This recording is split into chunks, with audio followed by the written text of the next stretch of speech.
All right guys, Zach from All Strength Training, and we are gonna go through some overhead mobility. So we're gonna do a stretch called a prayer stretch. The idea behind this stretch is gonna go for two things. It's gonna increase the length in the lats, so we're stretching the lat, and we're gonna create just a little bit of thoracic extension. So some of the positioning behind this is gonna be really important to make sure that we're stretching the right stuff. I've actually got a piece of PVC pipe that's gonna be here to make sure I keep my arms locked in the correct position.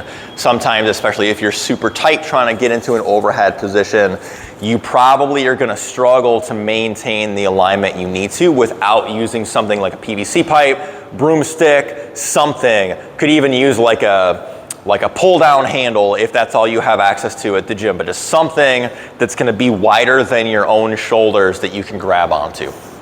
So I'm gonna position myself in front of a bench. I'm gonna grab onto the PVC pipe with an underhand grip, and I wanna look at my elbows being just lined up with my shoulders, and I wanna grab with my hands just a little bit wider than my elbows. So this is me putting my shoulder into external rotation. And for us to lengthen the lat in the overhead position, we want to try to maintain this external rotation. That's where the PVC pipe is coming in. If our elbow flares this way, like if I don't have the PVC pipe, when I'm coming up this way, I'm not getting very much motion actually coming from the lat. So if I want to stretch the lat specifically, I need something to kind of help reinforce my position. So I'm grabbing just a little bit wider than my shoulders, and my elbows are simply just kept in and tucked at my side, so I'm staying just a little bit wider than like a 90-degree angle. I'm gonna drop down, get my elbows just right at the edge of the bench, and then my intention here is to create movement just at my shoulder joints and a little bit of movement at my thoracic spine. So the way that I'm gonna get that motion going is I'm gonna push my hips back, and once I'm here, I'm gonna check my spine position. So what I don't wanna do is I don't wanna hyperextend my back. I don't wanna push my belly button down toward the ground. If you look at my lower back, you can see there's a pretty significant arch there, but I'm not trying to work my lower back. I wanna get that movement higher up. So I actually need to fix my low back. I'm not trying to like butt wink, but I just wanna fix it into a pretty neutral position. So I'm holding some tension in my abs, walking my knees back a little bit, and then I'm just pushing my chest toward the floor, trying to reach my head between my arms, and just maintaining a neutral spine. So it can actually kind of help as you push down to sit back, just trying to emulate what happens when we get into an overhead position. An overhead position is effectively reaching toward the sky, not reaching behind our backs. So I want to try to get my hips back, get some space in that shoulder joint. So I'm just holding this position. Now once you're here, you can actually do a little bit of PNF stretching for the lat, which is where you actually add some muscular contraction along with the stretch.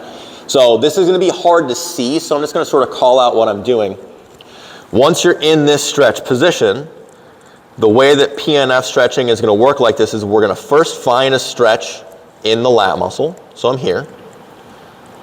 And you're getting a little bit of thoracic extension at the spine here as well. But what I want to do is once I found my stretch, now I'm going to take my elbows and I'm going to drive them down into the bench. That's going to engage my lats. So I'm going to feel all that tension underneath my armpits. So I'm just going to do a 10-second isometric. Once I've done that 10-second isometric, I'm going to release my lat. I'm going to try to push a little deeper. The idea behind PNF stretching is that after every contraction, you try to push the stretch a little further. So even if it's only like a half an inch, a little further, drive the elbows down, hold, hold, hold. I'm just going to do this 2 times. So 10-second hold, and then release. And again, being careful about letting the low back get too extended. And then once you've gone through several of those, you want to come out of it. And then that should help make it just easier to access some of this overhead range of motion without compensating in other places. So As much as most people will tell you you shouldn't stretch before you lift, or if it might potentially make you weaker, this would be a great stretch to do before you lift, especially getting in overhead positions, because I care way less about how much weight you can use than about what sort of position you can get into. So if I can use 150 pounds on an overhead press, but my posture is terrible for me to get in this overhead position, I'd much rather see somebody use 135 pounds, but have them lined up much more effectively so the right muscles are doing the right work. So this is a great movement to do pre-training before you get into some of those overhead positions. So if you haven't done this before, make sure you give it a try. Let me know what you think in the comments. Make sure you like the video. If you haven't subscribed to the channel already, make sure you do that, and we'll see you next time.